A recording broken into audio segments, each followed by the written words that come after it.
ሰላም ጤና ይስጥልኝ። በአራቱ ማዕዘናት የምትገኙ የተከበራችሁ የዩቲዩብ ቻናላችን ቤተሰቦች የሰዓቱ መረጃዎች ከሀገር ውስጥ ከውጭ የተሰሙ በዘገባችን የያዝናቸውን ይዤ ቀርቤያለሁ። በቅድሚያም ሰበር መረጃዎቹን ላስቀድም። ጠቅላይ ሚኒስትር አብይ አህመድ እንደጻፉት ተደርጎ ዛሬ እየተሰራጨ የሚገኘው ደብዳቤ በብዙዎች ማህበራዊ ሚዲያ እየተዘዋወረ ይገኛል። ከኢትዮጵያ ቼክ ያገኘነው መረጃ ደብዳቤ ሐሰተኛ ነው ብሎ በዘገባው አውጥቷል። ስለ ጉዳዩ በዝርዝር ዘገባው ወደ እናንተ እናደርሳለን።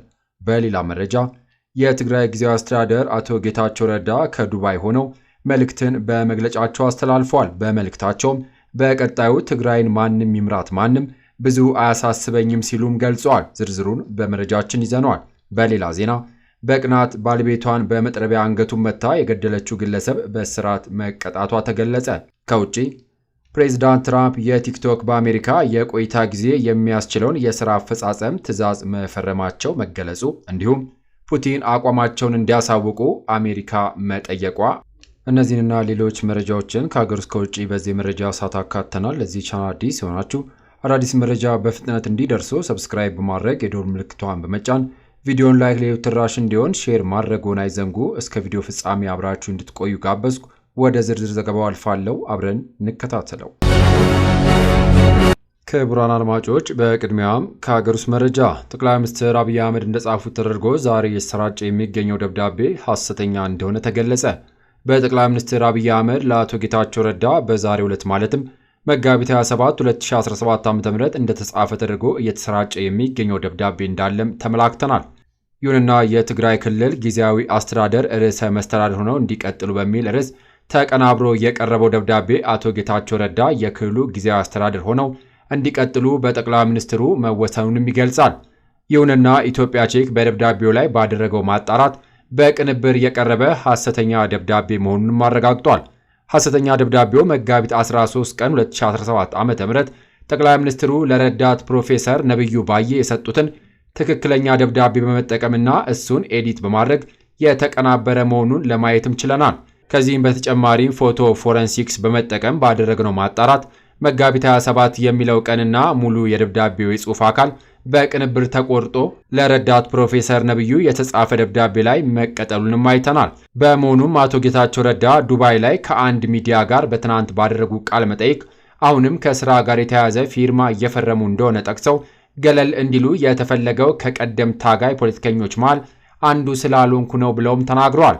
ጠቅላይ ሚኒስትሩ ቀጣዩን የክልሉ ጊዜያዊ አስተዳደር መሪ ለመምረጥ ህዝቡን በኢሜይል ጥቆማ እንዲሰጡ ከቀናት በፊት ሐሳብ ቢያቀርቡም ይህ አካሄድ በዶክተር ደብረጽዮን ገብረ ሚካኤል በሚመራው የህወሓት ቡድን በኩል ጥብቅ ተቃውሞ እንደገጠመውም ይታወሳል። ዘገባው የኢትዮጵያ ቼክ ነው።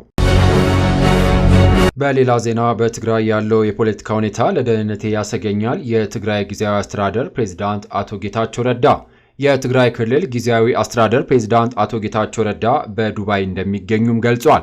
ይሁንና በዱባይ ሆነውም በርድ ስቶሪ ኤጀንሲ የተባለ ሚዲያ ቃለ መጠይቅንም ሰጥቷል። ለሕክምና በዱባይ እንደሚገኙና በቅርቡ ወደ ኢትዮጵያ እንደሚመለሱ የገለጹት ፕሬዝዳንት አቶ ጌታቸው ረዳ እስካሁን በኃላፊነታቸው እንደሚገኙ በመግለጽ መንግስታዊ ስራዎች እየተከታተሉና እየፈረሙ እንደሚገኙም ገልጿል። በቀጣይ ትግራይን ማንም ይምራት ማንም ብዙ አያሳስብም ያሉት ፕሬዝዳንቱ ማንኛውም የትግራይ መሪ ከፌዴራል መንግስት በመቀራረብና በመመካከር የፕሪቶሪያው የሰላም ስምምነት በማክበር ግዛታዊ አንድነትን፣ ተፈናቃዮች ወደ ቀያቸው እንዲመለሱ መስራት አለበትም ብለዋል። የፌዴራል መንግስት ለፕሪቶሪያው የሰላም ስምምነት ተገዢ በመሆን ከፌዴራል መንግስት ውጪ ያሉ ታጣቂዎች ከትግራይ እንዲወጡ መሰራት አለበት ሲሉም አስገንዝበዋል። ይሁንና በትግራይ ላለው የፖለቲካ ቀውስ መፈጠር የህወሓት ከፍተኛ አመራሮችን ተጠያቂ ያደረጉም ሲሆን ይህንን ሀቅ በመቀበል ለዚህ ውድቀት የዳረገንን አስተሳሰብ መቀየር የትግራይ ችግር ይፈታልም ብለዋል። ያለው በዕድሜ የገፋ አመራር በ20ና በ30 ዓመት ዕድሜ ውስጥ ለሚገኙ ለውጥ ፈላጊ ወጣቶች ቦታው መልቀቅ አለበትም ሲሉም አክለዋል። ትግራይን ደጋግመው ወደ ስህተት በዘፈቋት አመራሮች መመራት የለባትም በማለትም አስገንዝበዋል። ፕሬዝዳንት አቶ ጌታቸው ረዳ በትግራይ ያለው የፖለቲካ ቀውስና አካሄድ ለደህንነታቸው እንደሚያሰጋቸው በዚሁ ቃለ ምልልስ ወቅት ገልጿል። ይህም ክልሉን መልሰው የመምራት ዕድላቸው መሟጠጡ አመላካች ነውም ተብሏል። በሌላ መረጃ በቅናት ባለቤቷን በመጥረቢያ አንገቱ መታ የገደለችው ግለሰብ በእስራት ተቀጣች። በምዕራብ አርሲ ዞን ነገሌ አርሲ ከተማ ባለቤቷን በቅናት በመነሳሳት በመጥረቢያ መታ የገደለችው ግለሰብ በእስራት ተቀጣለች። መምህር ጉተማ ኡካና መምህርት ጡይባ ቱሪ ለ27 ዓመታት በትዳር መቆየታቸውና 4 ልጆች ማፍራታቸውም ተገልጿል። ይሁንና ጥንዶቹ ሰላማዊ የሆነ የትዳር ጉዞ የነበራቸውና ቤት ለመስራት ዝግጅት ላይ እያሉም ሚስት ባል በትዳሯ ላይ እንደ ቀድሞ አልሆን አለ የሚል የቅናት ጥርጣሬ በመያዝ አለመግባባቶች መፈጠራቸውን የምዕራብ አርሲ ዞን ፖሊስ ዋና መምሪያ የወንጀል ምርመራ ክፍል ኃላፊ ዋና ኢንስፔክተር ከድር ጅቦ ለብስራት ሬዲዮ ተናግረዋል። ይሁንና ሚስት ችግሮቻቸውን ለመፍታት ስትጠራጠር በነበረበት ሰዓት ሌላ ሐሰተኛ ሚስት ሊያገባ ነው የሚል ያልተረጋገጠ ወሬ ሰምታ እንደተኮራረፉና ሲጨቃጨቁ እንደነበርም ተጠቁሟል።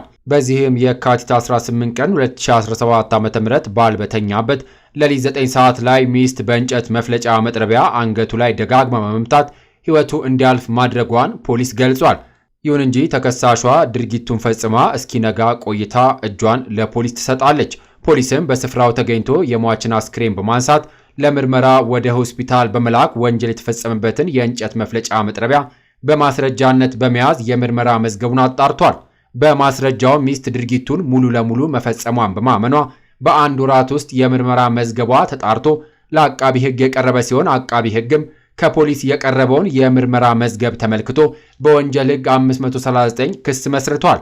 በመሆኑም በአቃቢ ሕግ የተመሰረተው ክስ ሲከታተል የቆየው የምዕራብ አርሲ ዞን ከፍተኛ ፍርድ ቤት መጋቢት 23 ቀን 2017 ዓ.ም በዋለው ችሎት መምህርት ጡይባ ቱሪ መምህር መሆኗ ወንጀሉን ሌሊት ላይ መፈጸሟ እንደ ማካበጃ ታይቶ እጅ በመስጠቷ ቀደም ሲል መልካም ባህሪ የነበራት በመሆኑ ግምት ውስጥ ገብቶ በ25 ዓመት እስራት እንድትቀጣ የተወሰነባት በመሆኑ የምዕራብ አርሲ ዞን ፖሊስ ዋና መምሪያ የወንጀል ምርመራ ክፍል ኃላፊ ኢንስፔክተር ከድር ጅቦ ተናግረዋል።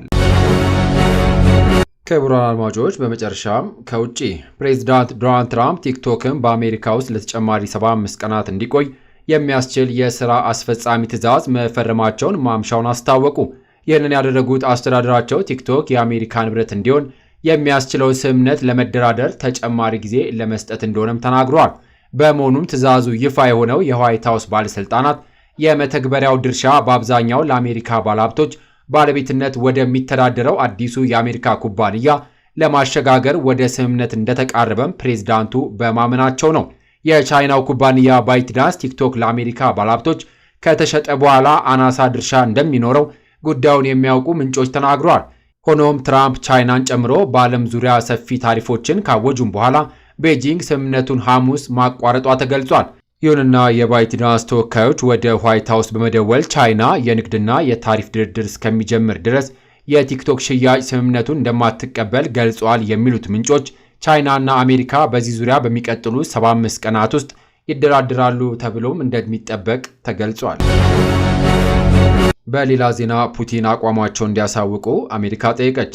ፕሬዚዳንት ፑቲን ስለ ሰላም እንዲሁም የተኩስ አቁም ላይ ላላቸው አቋም በሳምንታት ውስጥ እንደሚታወቅ የአሜሪካ ከፍተኛ ዲፕሎማት ተናገሩ። ይሁንና ፑቲን ለዩክሬን ጦርነት ሰላማዊ እልባት ለመስጠት በወራት ውስጥ ሳይሆን በሳምንታት ውሳኔ ላይ ሊደርሱ እንደሚገባ የአሜሪካ የውጭ ጉዳይ ሚኒስትር ማርኮ ሩቢዮ ተናግረዋል። ይሁንና ማርኮ ሩቢዮ ጦርነቱን ለማስቆም የሩሲያ ፕሬዝዳንት ውሳኔ ላይ መድረስ አለባቸው ሲሉ በብራስልስ ከነበረው የሰሜን አትላንቲክ የጦር ቃል ኪዳን ድርጅት ኔቶ ውጭ ጉዳይ ሚኒስትር ስብሰባ በኋላ ተናግረዋል። የብሪታንያውና የፈረንሳይ አቻዎቻቸው ፑቲን ስምምነቱን በማዘግየት በዩክሬን ላይ ጥቃታቸውን ቀጥለዋል ሲሉም ከሰዋቸዋል። የአሜሪካ ፕሬዝዳንት ዶናልድ ትራምፕ ከ3 ዓመታት በላይ የዘለቀውን ጦርነት ለማስቆም የተኩስ አቁም ስምምነት እንዲደረስ በሚሞክሩበት በዚህ ወቅት ሩሲያና ዩክሬን የሚፈጽሟቸው ጥቃቶች ተጠናክረዋል።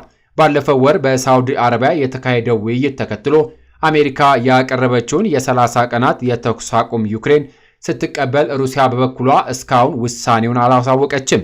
ሩሲያና ዩክሬን ጥቁር ባህር ላይ የሚያደርጉትን ጦርነት የሚያስቆም የተኩስ አቁም ስምምነት መፈራረማቸውን ዋይት ሃውስ አረጋግጧል። ክቡራን አድማጮች ከሀገር ውስጥ ከውጭ ለሰዓቱ ብታደምጧቸው ብለን የመራርንላችሁ ዘገባዎች እነዚህን ይመስሉ ነበረ። ከሰዓታት በኋላ በሌሎች በአዳዲስ ዘገባዎች እስከምንገናኝ ለሌሎች ለአዲስ መረጃዎች ተጨማሪ ትሩዝ ኢትዮጵያ ሶሻል ሚዲያን ሰብስክራይብ በማድረግ ቤተሰብ እንድትሆኑ ጋብዞታለሁ። በያለንበት የዓለም ዳርቻ ቸር እንቆይ።